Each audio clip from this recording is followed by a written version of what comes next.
সুদীপা এবার নিজের বোন পরমার ভালোবাসা ও যত্নেই ধীরে ধীরে সুস্থ হয়ে উঠতে থাকে।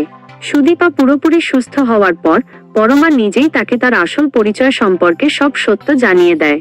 হ্যাঁ বন্ধুরা, অনুরাগের ছোঁয়া ধারাবাহিকের আগামী পর্বগুলোতে আমরা এমন দৃশ্যই দেখতে পাবো।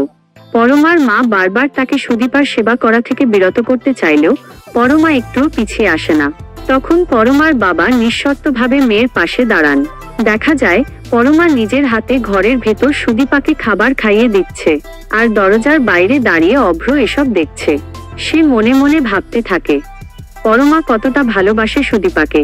নিজের কোম্পানি পর্যন্ত বিক্রি করতে চেয়েছিল, বাবার মায়ের গয়নাও বেচে বোনকে বাঁচানোর চেষ্টা করেছে। এখন নিজে অসুস্থ হয়েও ওর পাশে আছে। আর আমি বারবার ওকে ভুল বুঝেছি। পরমা, আমাকে ক্ষমা করে দিও। আদিত্যকে নিয়ে আর কখনো তোমাকে সন্দেহ করব না।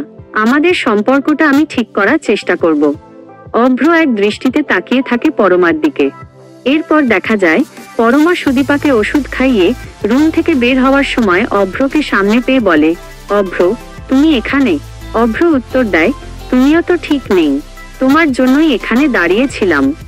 অভ্রর কথায় পরমার মুখে মৃদু হাসি ফুটে ওঠে, কিন্তু হঠাৎ পায়ে ব্যথা বেড়ে গেলে সে কষ্ট করে হাঁটতে থাকে। তখনই অভ্র তাকে কোলে তুলে নেয়। অভ্র বলে, তুমি আমার বোনের মতোই নিজের যত্ন নিচ্ছ, কিন্তু তুমি নিজেও অসুস্থ। এবার থেকে তোমার দেখাশোনা আমিই করব। অভ্রর আচরণে পরমা এক মুহূর্তের জন্য অবাক হয়ে যায়। আর এভাবেই ধীরে ধীরে দুজনের দূরত্ব কমতে থাকে। কয়েকদিন পরের দৃশ্যে দেখা যায় পরমার সার্বক্ষণিক সেবায় সুদীপা পুরোপুরি সুস্থ হয়ে ওঠে। পরমা তাকে খাইয়ে দিচ্ছিল, ঠিক তখনই সুদীপা প্রথমবারের মতো রেসপন্স করে।